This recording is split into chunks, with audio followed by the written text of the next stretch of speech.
watching the Big Fight as we show probe on the program tonight. Two topics. As a fresh political controversy erupts over the Rafale deal, NDTV has found more evidence that Indian agencies allegedly ignored allegations that French company Dassault, the maker of the Rafale fighters, may have paid crores of rupees to middlemen spanning both the BJP-led NDA government and the Congress-led UPA. Earlier this week, the French media portal Mediapart reported that Dassault had paid 13 million euros, that's nearly 110 crore rupees at current rates, to a middleman called Sushen Gupta between 2002 and 2012 to help secure the sale of Rafale jets to India. But Indian agencies failed to investigate these allegations. Why is that the case? That's what we'll be debating first. Next up on the show at 1:30, the Chief of Defence Staff, Bipin Rawat, today has said that the controversy about the Chinese coming into Indian territory and building a new village in Arunachal Pradesh is not true, and that the villagers were well within the Chinese side of the line of actual control. In fact, what people have been referring to and what we have been referring to in our reports is a Chinese construction south of the international boundary. As India recognizes it, that is still territory that India has never or will ever cede to China. Earlier, in an official reaction to the US report, the External Affairs Ministry said India has neither accepted China's illegal occupation of its territory nor any unjustified Chinese claims. So, contradictory statements from the Chief of Defence Staff and the Ministry of External Affairs. We'll debate that at 9:30. The question, has China consolidated its hold on Indian territory in Arunachal Pradesh? But first, the very latest revelations in the Rafale story, what's called the Rafale scam. We are joined by Jan Philippon, the journalist at Mediapart, who's been leading this effort at trying to find out the real truth. Jan, thanks very much for being with us. The bottom line over here, are we anywhere closer to knowing where the money in kickbacks has actually gone?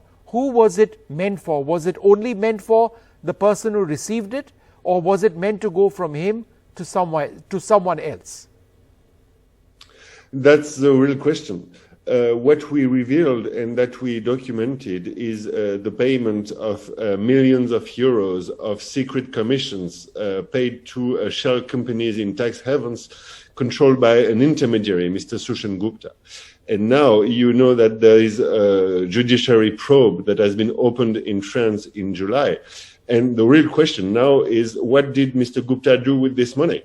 Did he keep it for himself, or did he redistribute parts of this as bribes? And I don't have a clear answer to this question, but now that's to the justice system to determine this, if there's been actually corruption or not. And so, Jan, where is that investigation, the judicial probe in France? At what stage? We don't know. We just know that it's been opened in July, but nothing has leaked from the content of this investigation. Is there no update which is provided by, to the media from the French judicial inquiry team? No, that, look, this is what we are doing, France, this is where we are at, nothing of that sort?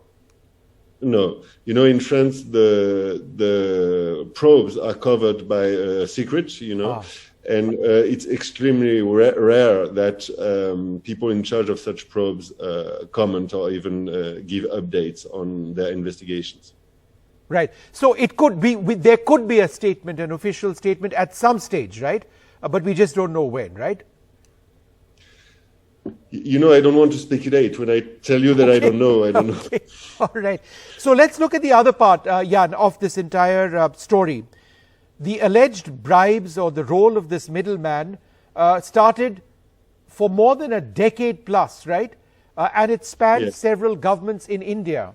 So what exactly was his role? Because the nature of the MMRCA deal changed over a period of time. First it was MRCA, medium range combat aircraft. Then MMRCA, the specifications changed, the number of contestants played. Dassault at a certain stage was removed from the competition. Then they came back into the competition. There was supposed to be a deal with the UPA. That never worked out. The NDA then scrapped it and bought 36 straight. So it's very different, throughout this period. So what was the alleged role of Sushen Gupta in all of this? So we can say that there are three main periods. The first period is the MMRCA tender, which was between 2007 and 2012. It has been won by Dassault in 2012. And during this tender, Mr. Gupta was, let's say, the advisor or the middleman of Dassault.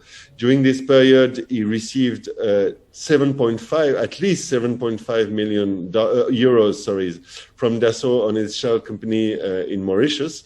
And we don't know precisely what his role has been, but you can imagine that when you're a foreign arms manufacturer and that you pay such money to a middleman, it's because you hope that he will help you win the contract. Then there's been a second phase, which was when the tender has been won by Dassault in 2012. Dassault still had to negotiate the real contract, the firm contract. And Mr. Gupta, at this point, also helped, for negotiating for the government, and also to choose the offset partners, which are these Indian companies that were due to receive half of the amount of the deal, which was absolutely huge. That was $4 billion euros. Sorry. Yes. And during this period, Mr. Gupta wrote a note which looks like a bullet points, arguments to be given to Dassault. And in this note, which was in September 2012, he writes, I quote him, that people in office are waiting for money. And that even if these people are not paid, they would, they could put them in jail. And then there's finally the last period, from 2015, when Mr. Modi decided to cancel the tender and replace it by an intergovernment agreement for 36 aircraft instead of 126. And at this moment, there's a brand new negotiation that begins because it's a new contract. Again, Mr. Gupta is here assisting Dassault, and what we revealed at Mediapart is that during this crucial negotiation, he obtained secret documents from the Indian Ministry of Defense, and especially about the activity of the Indian negotiators and the way that they were calculating the price of the aircraft, which is, as you imagine, in such a negotiation, it's very sensitive. Yeah. And finally, sorry, I've been a bit long. What happens is that the contract is signed in 2016. And right after, Mr. Gupta is again paid by Dassault in two ways. The first way is a €1 million contract for one of these companies to manufacture Rafale models. And the second one is a part of these offset contracts. And unfortunately, Dassault has confirmed that one of Mr. Gupta's company has received such offsets. But unfortunately, we don't know exactly what this contract is about, and most importantly, how much is worth. But what's sure is that after this last period, Mr. Gupta has received money from Dassault again. Right. But Jan, the bottom line is that these allegations, including paperwork of a money trail from Dassault to Gupta through various holdings and offshore companies and the like, was known to Indian investigators even in 2018. And you state in your reports that nothing was done. So people over here apparently sat on it, right? Does it worry you that there is still no statement from the Enforcement Directorate or the CBI directly referring to your report or the points you've made? That's what really surprises me. Because during our last revelation, my last article that has been published last Sunday, I published the proof that the CBI and the Enforcement Directorate knew about the offshore commissions to Mr. Gupta as early as October 2018, so that means 3 years ago, and that they did not open an investigation. And given the political storm that this revelation has created in India, we could expect, a little bit of transparency, or at least a reaction from the CBI or the ED. And I'm sorry, I'm not in India, but maybe you can confirm that to me, that I think that they remain silent. And it's very surprising. To the best of my knowledge, there has been no statement on this at all. There's been no statement, Right. And so this silence is very surprising, given the importance of the revelation and the political impact here in India. If the investigation by the ED or the CBI, should there be a new investigation, if that doesn't move, then all that people can rely on for justice is the French judicial probe, right? I guess, but a lot of things are happened in India. This is a truly Franco-Indian case. And so it's very surprising, you know, that now that there is a probe, a judiciary probe in France, there is not a similar probe in India. You know, in an ideal world, French and Indian justice systems should cooperate, you know, on this to investigate both sides of the deals. But what we have now is only one of the two countries investigating. Jan, the anti-corruption clauses in the contract between India and France for the Dassault Rafale fighter jet, would they apply to the role of Dassault or others in alleged corruption prior to this 36 aircraft deal? Yes, but as you know, because again, it was a previous revelation made by Mediapart. These clauses have been removed from the contracts. And so to be exact, it's an Indian newspaper who revealed this. What we revealed is that these clauses were put out of the contracts by the French side. It's the French negotiators that insisted very much to remove these anti-corruption clauses. And there's something very interesting about this, is that, you know, Mr. Gupta, he has been indicted in another arms deals probe, which is the Augusta Westland case, you know, for the sale of VIP helicopters to India. And you know what happened in this case, is that after the probe has been opened by CBI and the ED, the contract has been cancelled by India. Yes. Because there were suspicions of corruption. And Mr. Gupta is aware of it because he is indicted in this case. And the bottom line is, I mean, Sushen Gupta is not on the run. He's here in India, he's in custody, and he can be questioned. No, but what is interesting, so many more questions seem to exist. What is interesting is that you can understand why the French, the French team, I mean the team of companies that are manufacturing the Rafale, wanted so much to remove these clauses, because if these clauses had been kept in the contracts, it means that if one day corruption is proved, the Indian government could have cancelled the contract. And because these clauses are not in the contract anymore, if one day corruption is proven, it's going to be very, very difficult for the Indian government to cancel the contract or even to ask for penalties. It would be interesting, Jan, if at some stage the French investigators independently approached the ED or the CBI and said they want to question Sushen Gupta. There must be agreements between India and France to enable this sort of questioning to take place. I don't know. You know, I don't know if basically what the judges will do. All right. Thanks, Jan, very much for joining us with all of those details. Thanks very much indeed. Well, this is what we're looking at on the big fight tonight. M.K. Venu, founding editor of The Wire, with us. Supriya Srinate of the Congress, PKD Nambiar, who supports the BJP, and Geeta Bhatt, somebody close to the BJP and RSS. Thanks, all of you, very much for being with us. So, let me come to you, Supriya, first. The bottom line is that, you know, it's all party corruption, at least that's the allegation. And the point being mentioned by the Congress repeatedly is that, you know, this started a long time ago and that the Congress is to blame. How would you respond?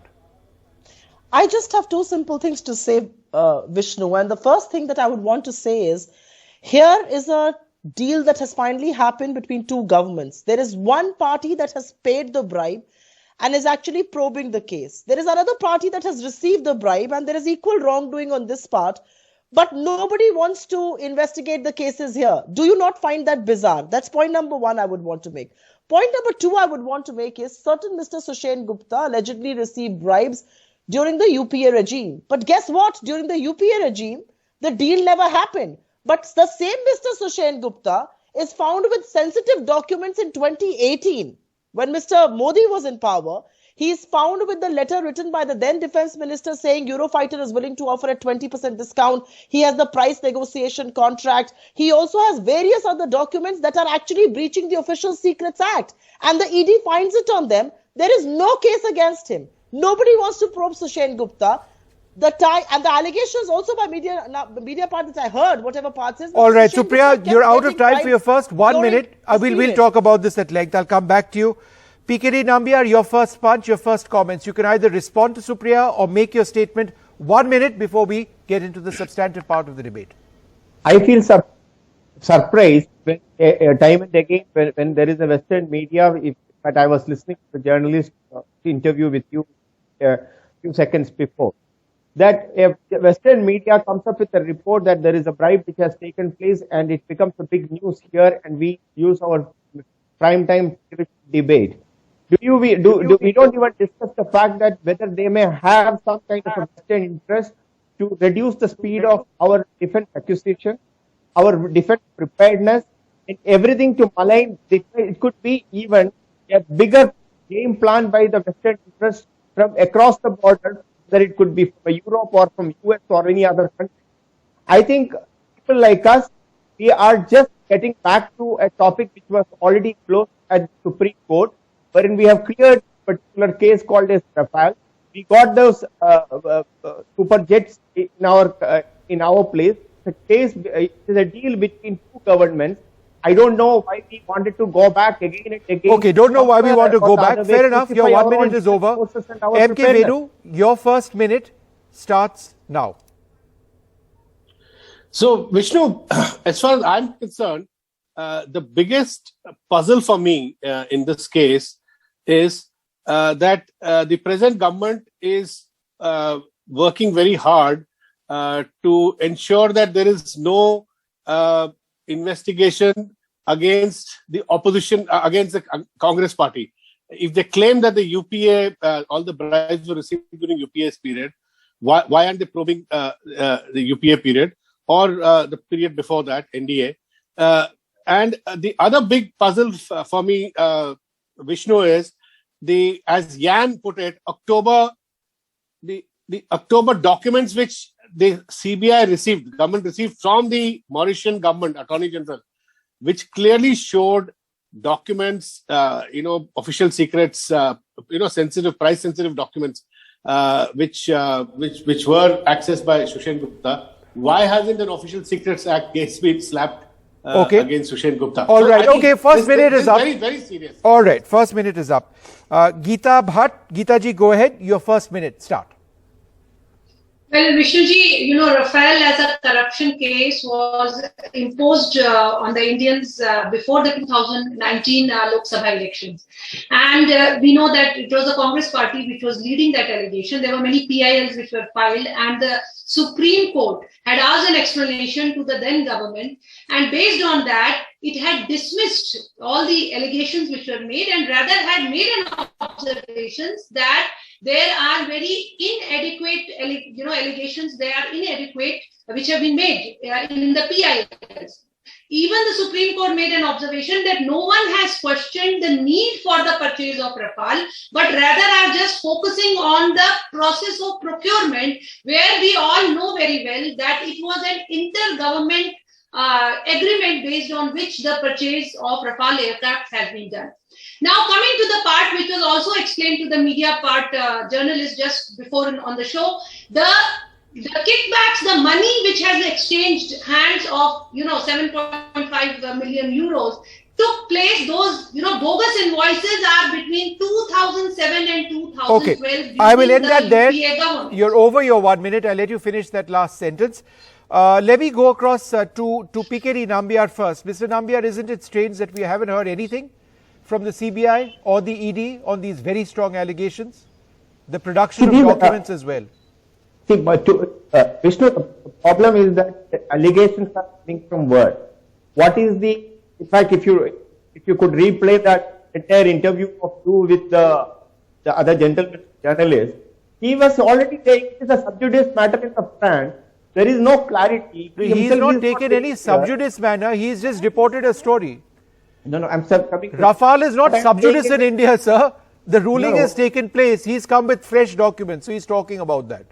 Vishnu, an international media, whether it's the white, blue or red of a media, writes a particular report, a journalist comes up, we need to open up all our particular boxes here and go to inquiry may not be the right thing.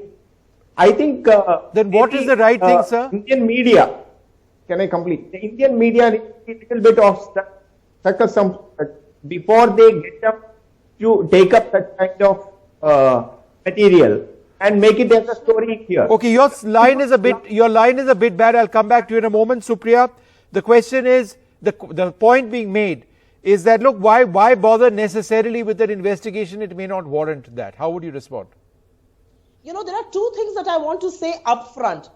When the BJP is favored by a Morningstar survey or a Philip Kotler award being given to the Prime Minister, suddenly the Western media is going to be lauded. And suddenly everything in the West is good.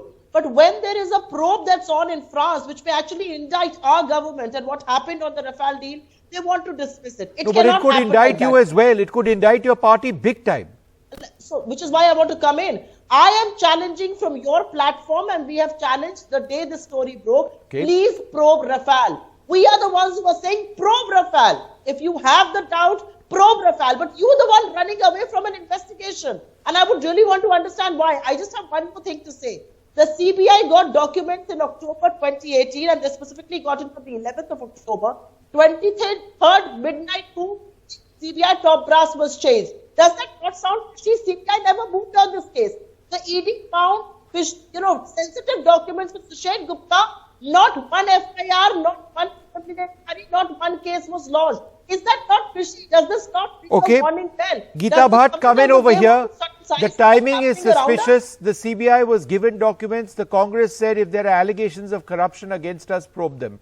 Why doesn't somebody start a probe? Well, you see, as far as there is a probe, if that is being questioned, as has been reported that there is the French government is investigating into it, and they are going to, whatever findings they are going to come out of, let there be. The government is going to come out and look into it, but the fact remains that the bidding, that there was no bidding in this case because this was an intergovernmental agreement which had happened. So no, madam. When you are talking in terms of kickbacks, let me please complete. Now the point is that this particular gentleman who has already been arrested, in the Augusta-Westland helicopter, controversy, which also happened during the time of and in which there was a reference to Rafale. Please come in. Vishnu, yes, I have a right to respond. This happened during there are particular gentleman called Mr. Saxena. 1 second, Supriya. Mr. Saxena, who turned an approval, government approval, and he was extradited by 1 second. ED All right. From UAE. It was during his confessions that his name came. We do not know. How do we know? There is Vishnu, I have a right that's to why respond. you investigate. Supriya, go ahead. Yes. Vishnu, I have a right to respond, and I will only ask Madam Geeta ji, 1 second. Let her answer. It does not involve the government anywhere. Really? Geeta ji, Madam, it is my time to respond. Please listen to me patiently. Go ahead, please, Supriya. I am telling you some hard truths which may be difficult to digest. As far as the Augusta-Westland case is concerned, guess what? We cancelled the deal and we banned them. We put them in a blacklist as early as January 2014. Guess what? Within 7 months, Mr. Modi lifted the blacklist, and now after coming back from it, he started procuring from them. The same company he called corrupt, the same company Amit Shah called bogus. So suddenly Augusta Westland is all very good because the Modi government wants it to be. You cannot have double play. And the most amusing thing I've heard on the panel today is Geeta Bhatt saying French government is investigating.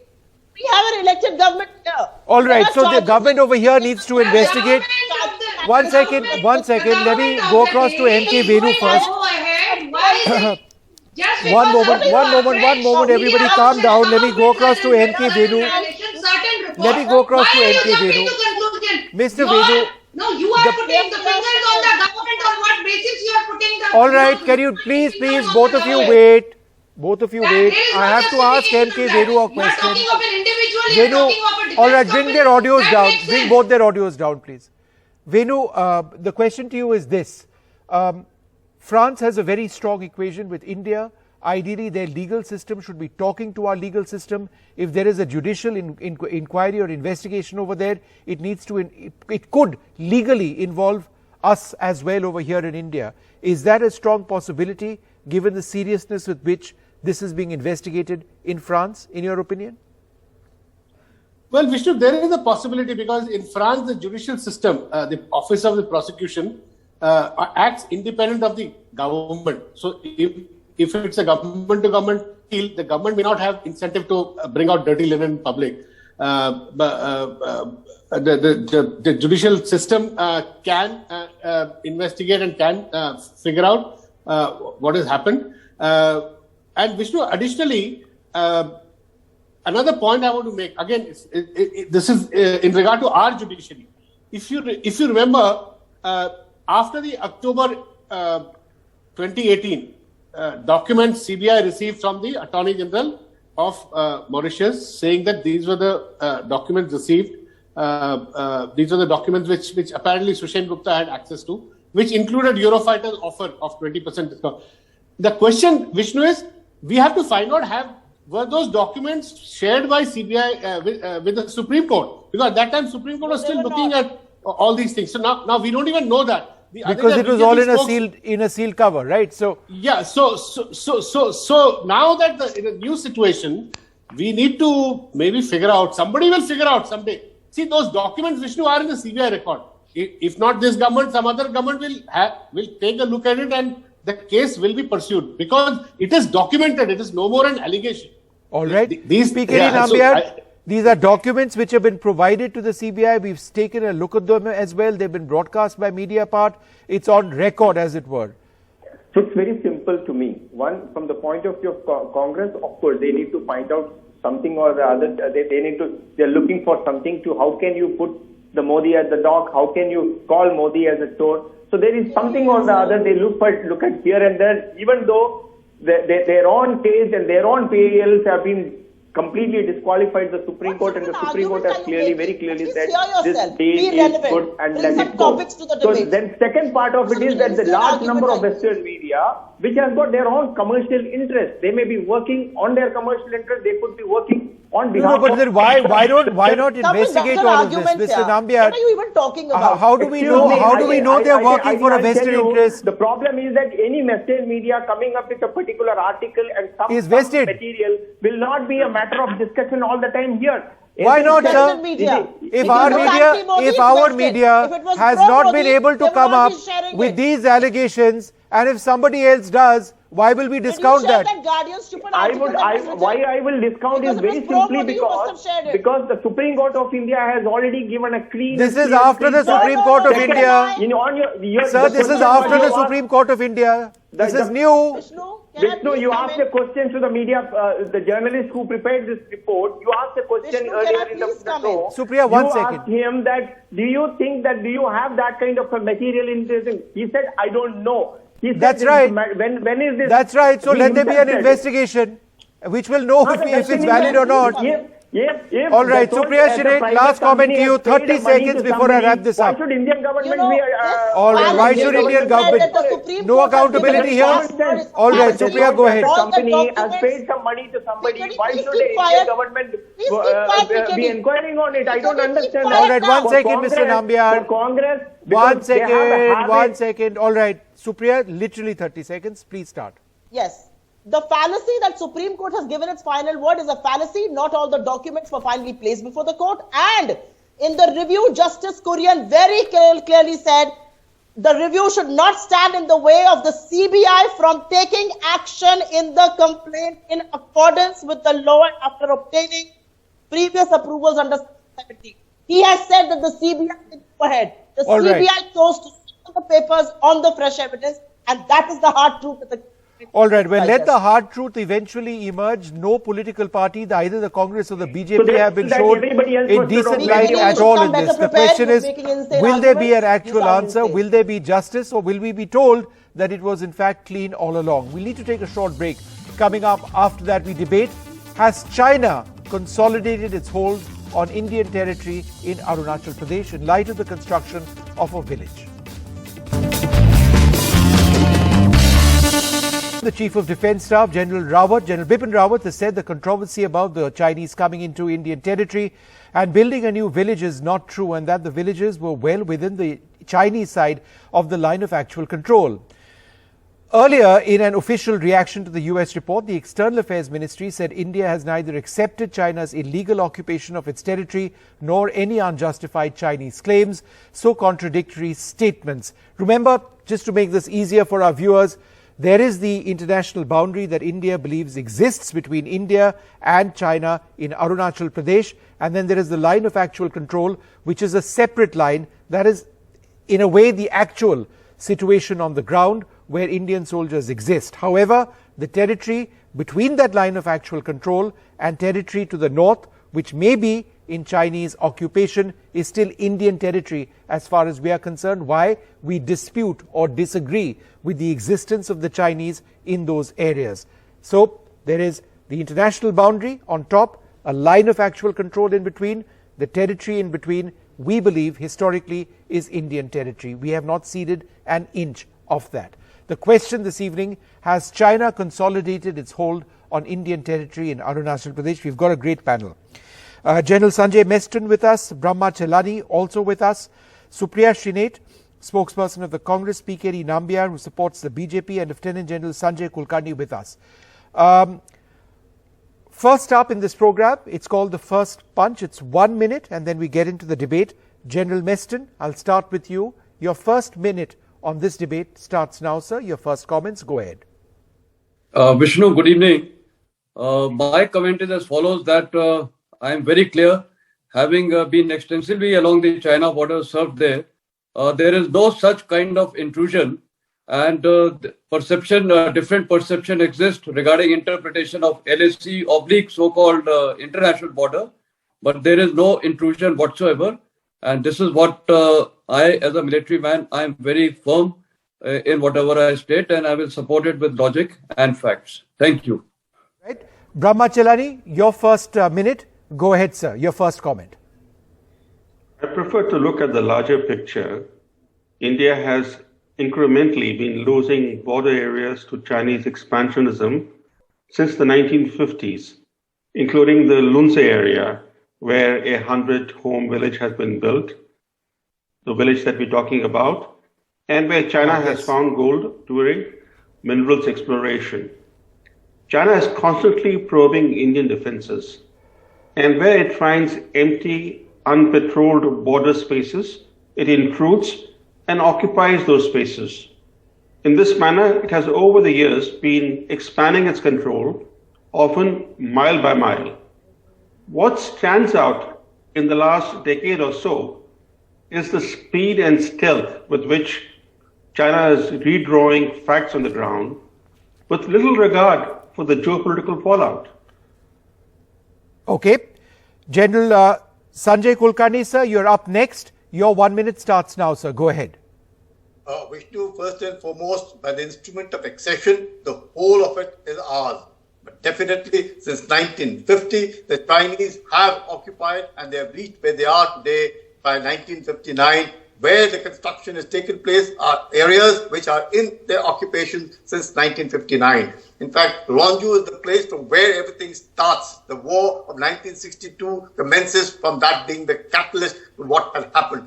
The construction that is being seen is in the area which they have occupied, which is unjustified occupation, that could be said. But yes, the area is under their occupation since 1959. From the post that we have right opposite that, nothing is visible. Yes, the satellite imageries do show construction of about 100 houses and things that have come up, maybe for dual purpose use for men as also for the Tibetans over there, and that is in the area between Longju and Megaton.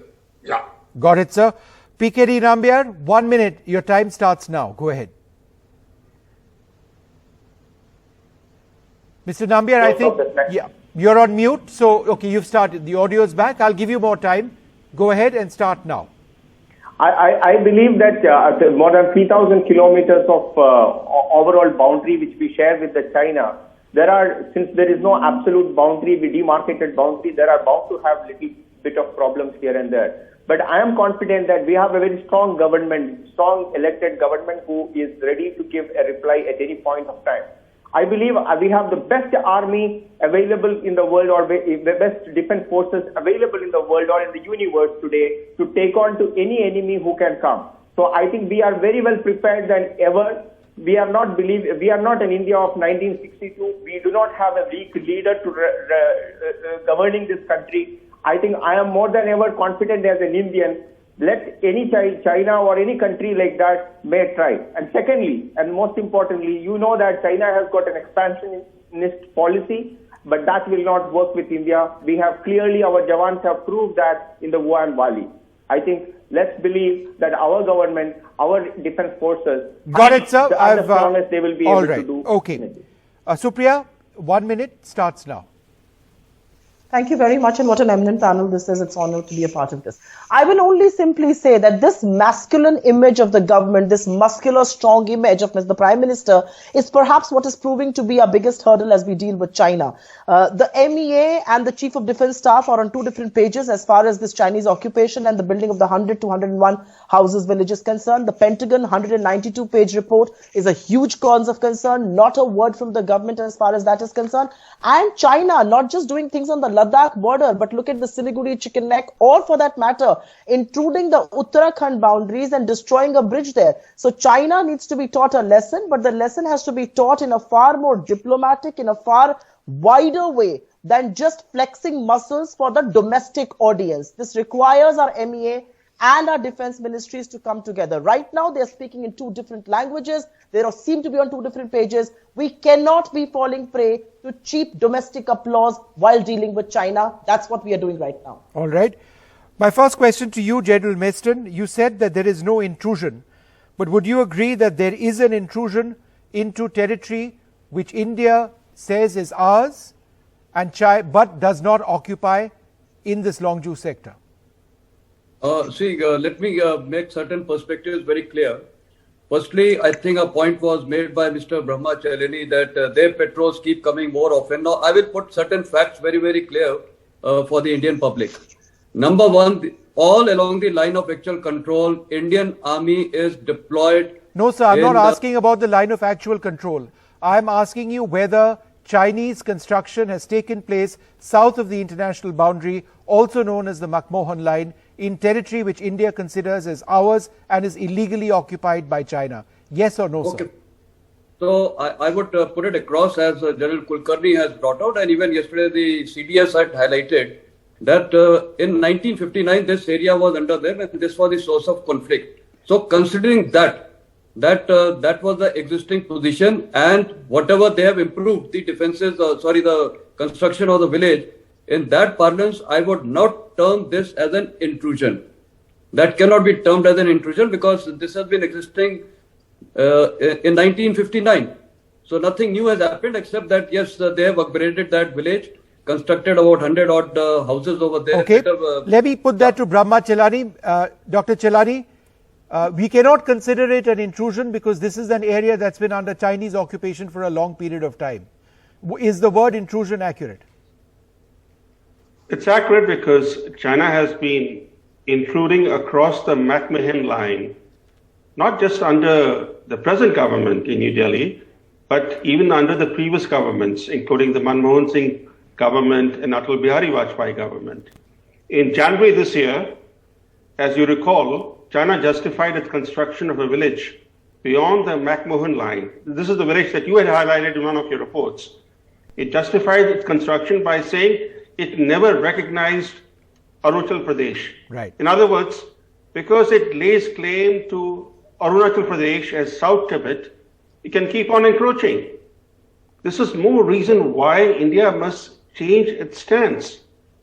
Indian policy over the decades has aided China's territorial aggrandizement, including its strategy of rolling annexation. Right. For example, while China lays claim to Arunachal Pradesh as South Tibet on the basis of its alleged historical links to Tibet, India maintains that Tibet is an integral part of the PRC. Right. Can a national stance be more self-injurious than this? It's past time for India to revise the stance. Right. General Kulkarni, let me ask you this. The one China policy of India has to be conditioned. Got it. One India policy. Got it, Dr. Chelani. Got it. Get the point. This is a big fight. I'm trying to be a little bit more vociferous. Let me go across to you, General Kulkarni. And the point I need to ask you is this: Are we giving the Chinese a free pass by referring to the line of actual control, when in fact the construction activity that we are talking about is in an area that India has never ceded? Why talk about the line of actual control over here when in fact we are talking about the territory between the line of actual control and the international boundary? Are we not deflecting from the situation at hand? General Kulkarni, sir.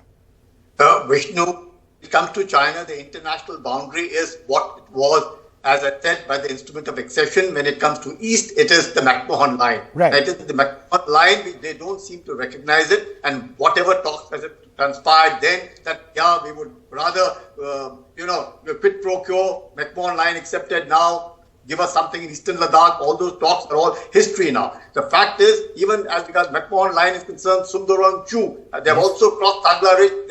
They're already down below. They're right under our nose. Right. Even in Longju, this is a place which was. But does that mean we give up our claim on those areas? Vishnu, this is a pilgrimage route which would be undertaking every 12 years by the locals over there. And since 1956, we have not been undergoing this pilgrimage route because they were and they are in illegal occupation of the area which is supposedly ours. Yes, no doubt. And they are in occupation since 1959. And this village, the fight that took place, the soldier that we lost over there in 1959, for which Pandit Nehru had to say so in the parliament that yes, after 3 days this incident has occurred and something has gone wrong between India and China. That is a fact which is gone. Since 59, the area is under their occupation. The construction of these villages have taken place in illegally occupied territory by China. Right. Longju, Abhigatan. Right. So that really is the point. General Mester, you're disagreeing. Go ahead. So why are you disagreeing? Yeah, I see. I was in the military operations directorate, looking after China as a brigadier. Firstly, let's be very clear. The line of the international border, what General Kulkarni has highlighted, is absolutely correct that it is the McMahon line. But what exactly is McMahon line? Have you seen the maps? The McMahon line during the British era, that time it was marked by a big pen, something like a big marker, and it was on the million-meter map. It is just along certain so-called watersheds. Yes. Therefore, how do we define this on ground? So, over a period of time, there have been different perceptions, and therefore, your patrolling, etc., by the Indian Army. So, that has now been termed as the LAC. For anyone to define what exactly is the international border, it is impossible to do it on that map. So therefore, that is why this has been termed as LAC. Now, since that time, there have been certain intrusions in 1959. So they are at that particular place. So we cannot term that as intrusion. And I want to state one thing very, very clearly that, the Indian Army is patrolling all along. I'm not only focusing on this area as a concept, as a policy I'm telling. The Chinese rarely come on their patrols. I commanded my brigade in Nathula. I've seen them rarely coming once in a month. We were patrolling entire area, my entire brigade sector. So there was no question of any intrusion in any sector. And even if something happens, let's put it, the local drill is we immediately go and remove whatever construction they do. In fact, I would say at times we have been more aggressive on that front. Let's not forget. Brahmacharani, would you respond to that one point that's been mentioned? That's a critical point by General Meston, that the boundary itself, the McMahon line, it's difficult. It was drawn with a thick pen. It's difficult to actually, but that's the root of the problem. That's why we are having this discussion. Does that mean that we need to neglect or ignore the map as per the Survey General of India which exists? The fact that the McMahon line was drawn with a thick pen, that's a fact. But that does not detract from Chinese expansionism. For example, the confrontation that is happening for the last 19 months because of Chinese encroachments in Ladakh. Overnight, they laid claim to Galwan Valley. They've intruded into areas which were traditionally under Indian patrolling. So, lying or no lying, Chinese expansionism is uncontrollable. Okay. And it's been uncontrollable for a long time. Right. Now, if you look at Chinese encroachments, people of Ladakh, Uttarakhand, and Arunachal Pradesh have long complained that Chinese troops have been steadily nibbling away at Indian territories, taking over high altitude pasture lands and blocking traditional herding routes. China has pursued a strategy of employing nomads from their side to go in with their livestock with the PLA support so as to mark territory as their own.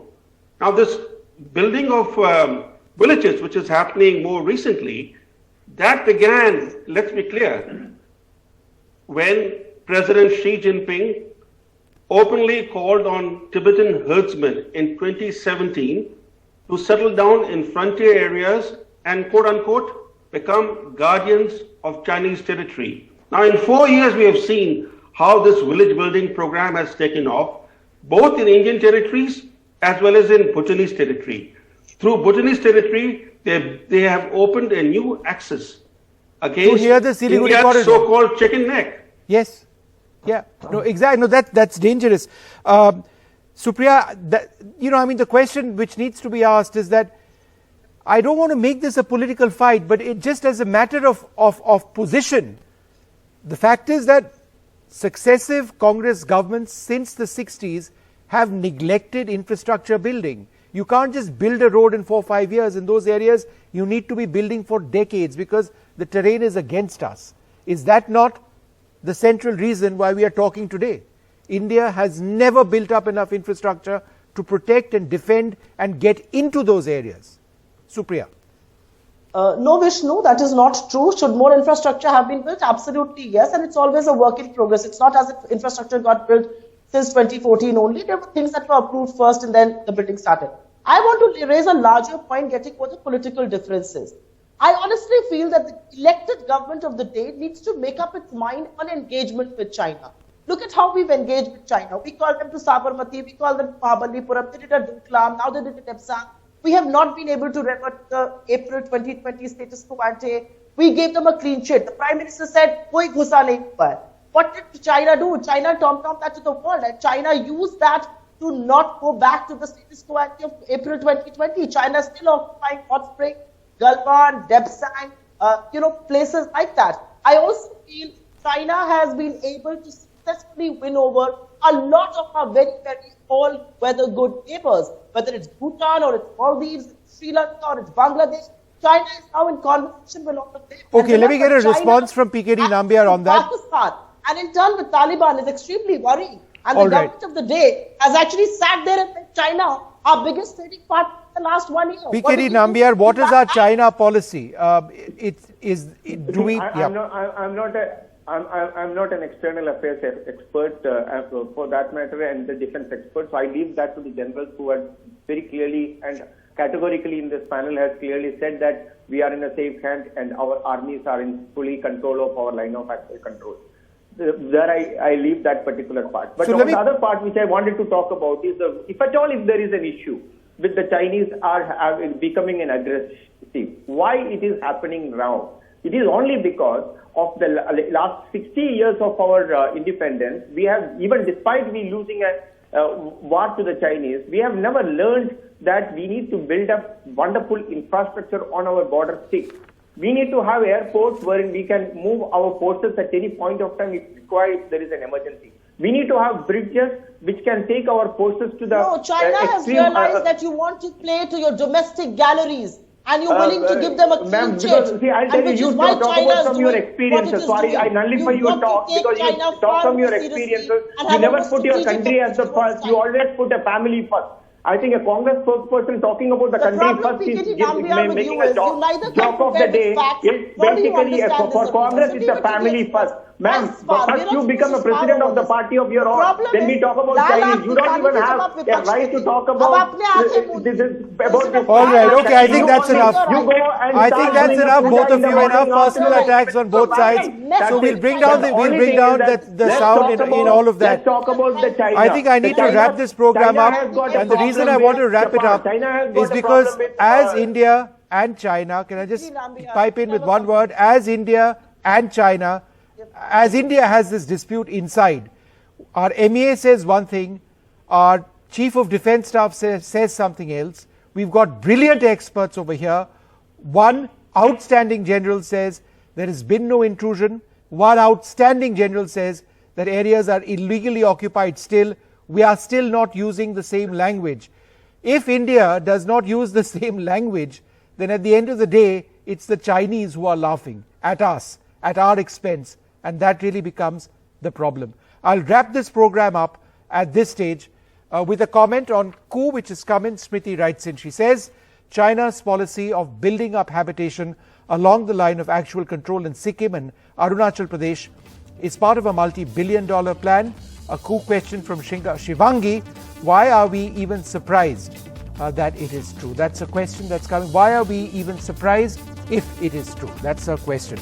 Out of time on this program. From all of us here, goodbye.